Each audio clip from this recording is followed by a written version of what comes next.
En medio de tanta enfermedad, muerte, hoy la ciencia, afortunadamente, nos da una nota de esperanza.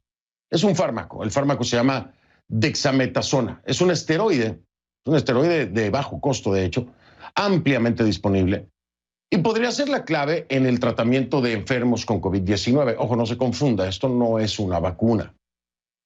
Es un medicamento que puede ayudar a bajar la tasa de mortandad, es decir, el número de muertos, la recuperación también de los enfermos.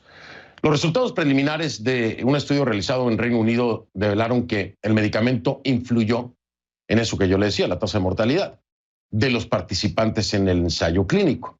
Una pequeña dosis de esta, la dexametasona, durante 10 días redujo en 1/3 el riesgo de muerte de los pacientes que requerían incluso ventilación mecánica. Y si los enfermos estaban bajo tratamiento con oxígeno, el riesgo se redujo en 1/5.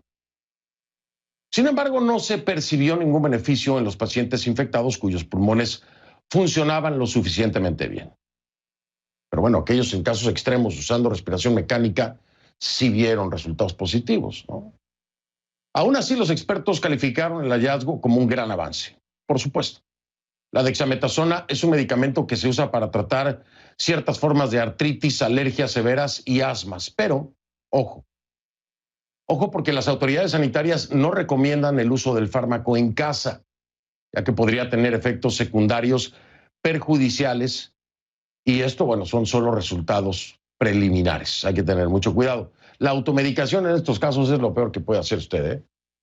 Hay que consultarlo con un médico. Son muchos los detalles, dosis, enfermedades preexistentes, edad, en fin, 1000 cosas. Ahora, en paralelo a este ensayo se desarrollan más de un centenar de posibles vacunas. Más de un centenar. De esos proyectos, el gobierno de Estados Unidos analiza 14 dentro del programa denominado Warp Speed, para finalmente tratar de reducir la lista a 7 de ellos. Solo con los casos más prometedores se llevarán a cabo ensayos a gran escala. Esto lo dijo un alto funcionario de la administración Trump. Si se aprueba una vacuna dentro de la operación Warp Speed, esta será gratuita para la población vulnerable, los trabajadores esenciales, por supuesto, y los estadounidenses que no puedan pagarla. Eso es lo que dice la administración Trump. Pero el principal epidemiólogo de Estados Unidos, que es el doctor Anthony Fauci, es el director del Instituto Nacional de Alergias y Enfermedades Infecciosas, dice que la última vez que habló con el presidente Donald Trump para presentarle los avances en el proyecto de desarrollo de la vacuna fue hace 2 semanas. 2 semanas. Sin contar con el asesoramiento del experto estrella del país, y 2 semanas en las que murieron cientos de personas cada día en Estados Unidos. No había esa intensa comunicación que pensábamos existiría, ¿no? O esa intensa comunicación que vimos al inicio. Es decir, la situación no ha cambiado, la pandemia sigue aquí. Ya hay estados, como le decía yo ayer, que han incrementado aquí en los Estados Unidos y que siguen en incremento, contagios y muertes, que además han reabierto, ¿no? O sea, la urgencia sigue siendo la misma. La comunicación entre el presidente Trump y Fauci, no. Es decir, interprételo como usted quiera. Trump no quiere más hablar del tema o no es una urgencia para Trump. Es más importante un rally con todos sus seguidores. Y mientras tanto, el vicepresidente Mike Pence, que también es jefe del grupo de trabajo sobre el coronavirus de la Fuerza de Tarea, trata de pintar una imagen rosa. Una rosa de la pandemia, ¿no? En un artículo de opinión en el diario The Wall Street Journal señaló que no habrá una segunda ola. Y este lunes le dijo a los gobernadores que si se están reportando más casos es porque se están haciendo más pruebas. ¿Ve lo que yo le decía? En este tema de la transparencia. Hay un pequeño detalle aquí que es muy importante, que habría que pasarle el dato al vicepresidente Mike Pence. No habrá, dice él, una segunda ola. No, es que no puede haber una segunda ola aún, porque no hemos salido de la primera, vicepresidente. Es una corrección importante. Vicepresidente Mike Pence, no hemos salido de la primera. Así que no piensen en una segunda, porque todavía la primera no termina. Y nos estamos acercando al otoño y al invierno, donde hay un alto número de enfermedades infecciosas en este país. Y en muchos otros, ¿no? Pero por supuesto estamos hablando de Estados Unidos. Entonces ahí, ojalá no sea así, pero al paso que vamos, se podría ligar esa primera ola con la suma de las enfermedades respiratorias que se presentan por temporada. Entonces, ni segunda ola ni tercera, seguiríamos de largo con la primera. Entonces ahora dice Mike Pence, bueno, están reportando más casos, es porque se están haciendo más pruebas. ¿Se están haciendo más pruebas? ¿A usted le dan la información de eso? Es difícil conseguirla, ¿no? No creo que es fácil conseguir la información de cuántas pruebas se están haciendo. Lo cierto es que vemos una evolución dispar de la curva. Mientras el número de casos y muertes disminuye en estados inicialmente más golpeados, como es el caso de Nueva York, aumenta en otros, como Arizona, Texas o la Florida, del que le hablaba ayer. Este último, en la Florida, registró otro récord de nuevos contagios este martes. Más de 2,700 casos en un solo día. En un solo día.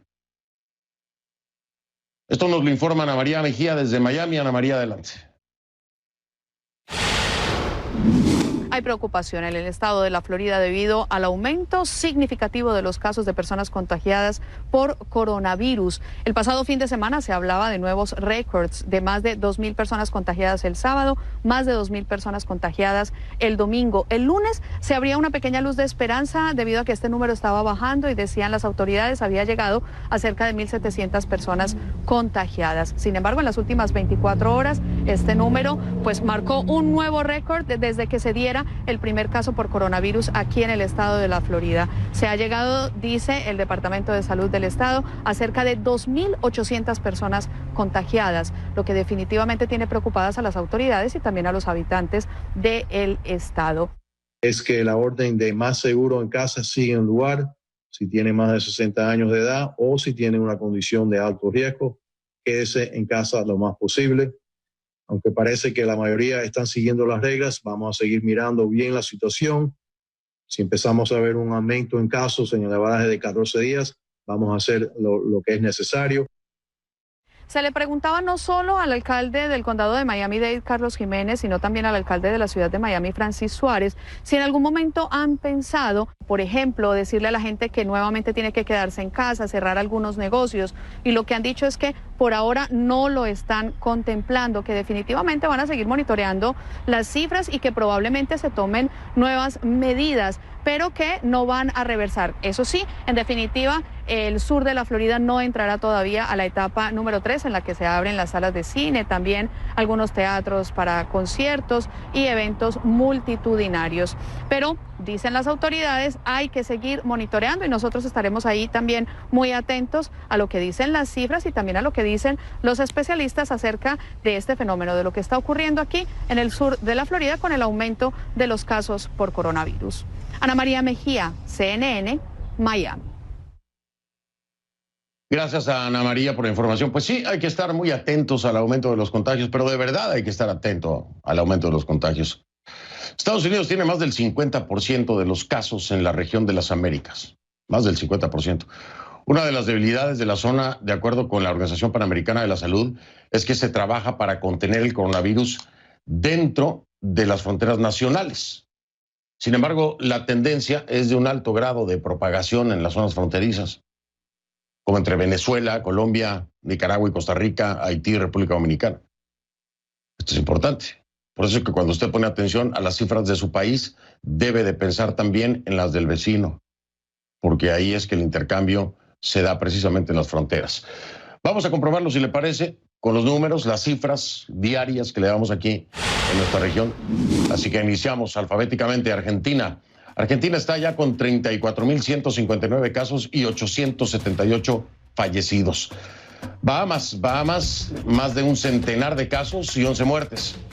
En Belice se cuentan 21 infectados y 2 fallecidos. Bolivia acumula más de 19,000 contagios y al menos 1,632 muertos. Brasil reportó otro lamentable hito de casi 35,000 nuevos casos y más de 1,200 muertes en las últimas 24 horas. Imagínese usted, con esto tiene más de 923,000 contagios y 45.241 fallecidos. Brasil está cerca de llegar ya al 1.000.000 de contagios. ¿Qué irá a decir Jair Bolsonaro si eso se da? Ojalá no llegue, ¿no? Vamos a Chile ahora, con más de 184.400 casos confirmados y 3.383 fallecimientos. En Colombia se incrementó a más de 54.900 el número de casos y los decesos suman 1.801. Costa Rica reporta un total de 1.796 casos y 12 fallecidos. En Cuba, allá las autoridades, el régimen reconoce 2.273 infectados y 84 víctimas mortales. En Ecuador, la cifra oficial es de 47.943 casos y 3.970 muertos. Ahí nos vamos con El Salvador. Allá reportan 3.941 casos y 76 muertos. En Guatemala sube a 10.706 la cifra oficial de casos confirmados y a 418 la de fallecidos. Esto en Guatemala. Es la cifra oficial, ¿eh? En Haití, el recuento es de 4.441 casos y 76 decesos. De ahí nos vamos a Honduras, más de 9.100 casos y 322 víctimas mortales. Jamaica, 621 casos y 10 fallecidos. México elevó a 154.863 los casos confirmados y a 18.310 el número de muertos. En un solo día sumó casi 4.600 nuevos casos y más de 700 muertes. Fíjese usted,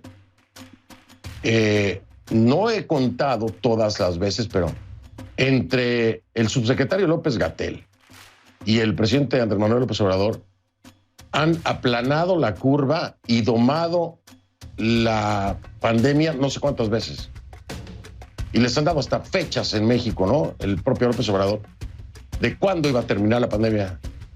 Ninguna de sus fechas era correcta, ninguna de sus fechas ha acertado y ninguna fecha va a seguir el coronavirus para una agenda política.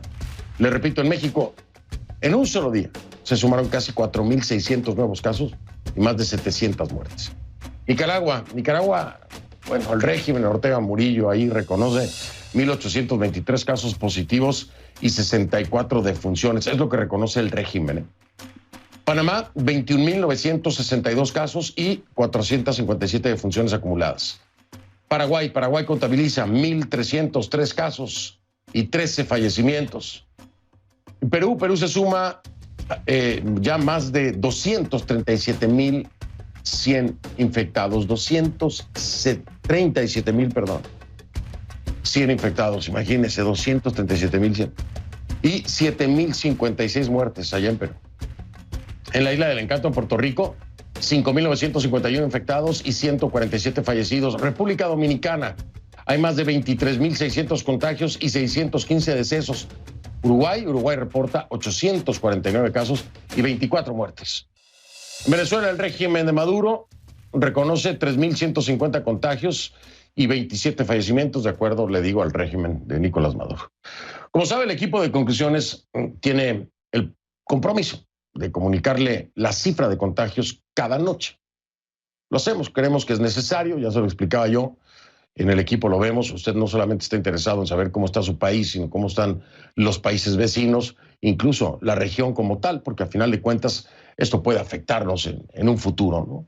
Es decir, si las cifras suben en el país vecino o si la región está fuera de control, bueno, por supuesto, nos preocupa. Creemos que es necesario. En un solo espacio compilamos los números más recientes correspondientes a los principales brotes de la región. Lo hacemos todos los días porque es nuestra obligación, nuestro compromiso. Además, ustedes siempre lo han pedido y lo han esperado. Pero le recuerdo que estas son cifras oficiales. ¿Por qué? ¿Por qué le recuerdo que las cifras son oficiales? Pues porque ya hemos hablado de esto, ¿no? Las cifras, cómo se manejan, desgraciadamente en muchos casos hemos visto que no eran las correctas. O que insistentemente trataban de dar unas cifras que después de la presión mediática, de la investigación de periodistas, ¡pum!, en 2 días cambiaban por mucho. O nos dicen tramposamente, como alguna vez lo hizo el precisamente López-Gatell, el subsecretario en México. Bueno, esta cifra que les doy habría que multiplicarla tal vez hasta por 8, de acuerdo al modelo Centinela. Bueno, entonces, ¿cuál es la cifra real? Y también, ¿cuál es la cifra en términos de pruebas? ¿Cuántas pruebas están haciendo? ¿Se hacen más, se hacen menos? En fin, hay demasiadas variables que no se están dando por parte de los gobiernos. Y muchos de ellos, desgraciadamente, tienen una agenda política. Es decir, ellos tienen un calendario en el que, de acuerdo a ellos, el COVID tiene que cumplir sus fechas, porque ellos tienen que hacer su política de acuerdo a las fechas, ¿no? Así que, se lo tengo que decir, hay que tomarlo con pinzas. Son las cifras que informan los gobiernos y autoridades sanitarias de cada país.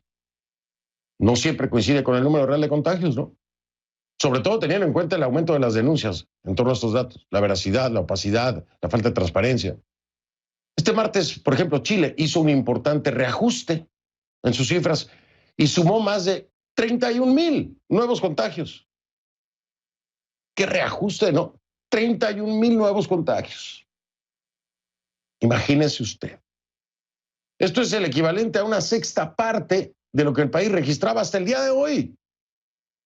Esta es la prueba clara. El jefe de epidemiología del Ministerio de Salud, Rafael Arauz, explicó que el cambio responde a una actualización de la información y notificaciones que llegan a la plataforma que contabilizaba los casos registrados. Sí, pero 31,000 casos. También nos vemos obligados a reportar polémica. Desde ayer estamos con esto en torno a las cifras en Guatemala. El 13 de marzo se detectaba el primer caso de coronavirus en el país, pero a estas alturas de la pandemia han surgido numerosos señalamientos que ponen en entredicho tanto la gestión que el gobierno ha hecho de la crisis como los números que proporciona. La organización no gubernamental Acción Ciudadana pidió al Ministerio Público de Guatemala presentar una solicitud de antejuicio en contra de quién? En contra del ministro de Salud y Asistencia Social, que es Hugo Monroy. La organización también pide al presidente la destitución inmediata de las autoridades del ministerio y la publicación de datos estadísticos verdaderos. Pero le digo una cosa, Acción Ciudadana no es la única que ha alzado la voz, ¿eh?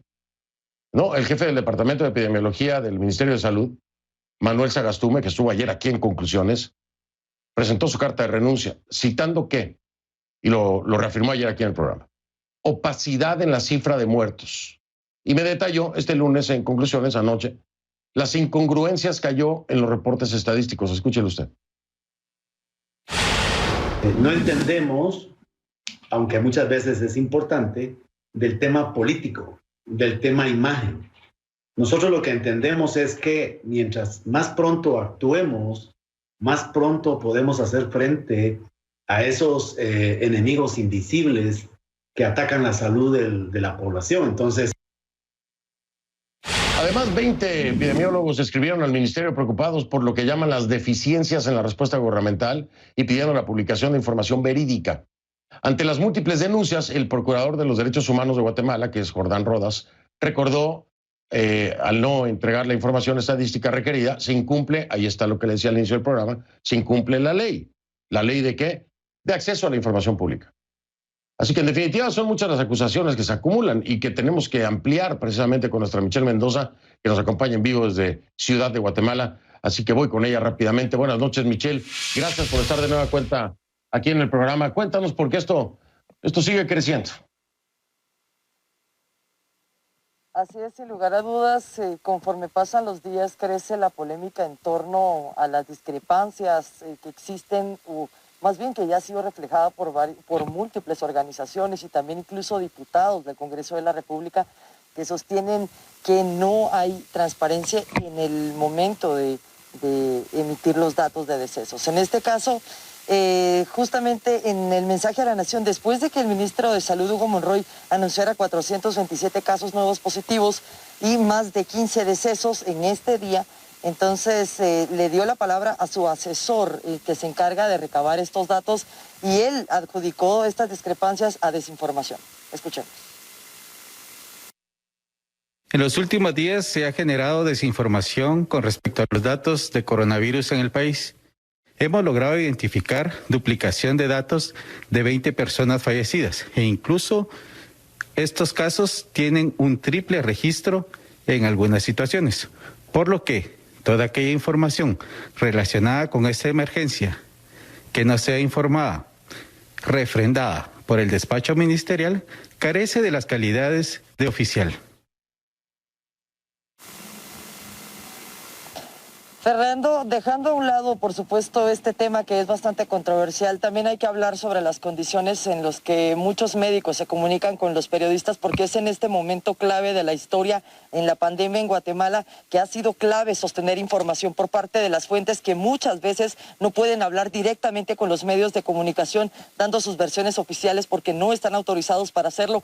Pero día con día continúan las denuncias de distintos médicos que trabajan en este caso al frente del coronavirus. No solo estamos hablando de los hospitales de campaña, sino también estamos hablando de los hospitales que día con día también atienden otros casos como accidentes o partos, justo lo que hablábamos ayer, y que también día con día que están aumentando los casos y estamos ya por llegar entonces a los 11,000, está creciendo el miedo de este cuerpo de médicos ante lo que está sucediendo y ante la falta de lo que podría ser equipo suficiente para atender al pueblo guatemalteco en esta pandemia.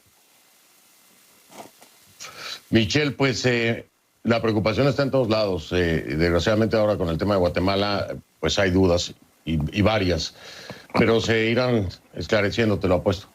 Michelle, un abrazo, gracias, cuídate por favor. Gracias a ti.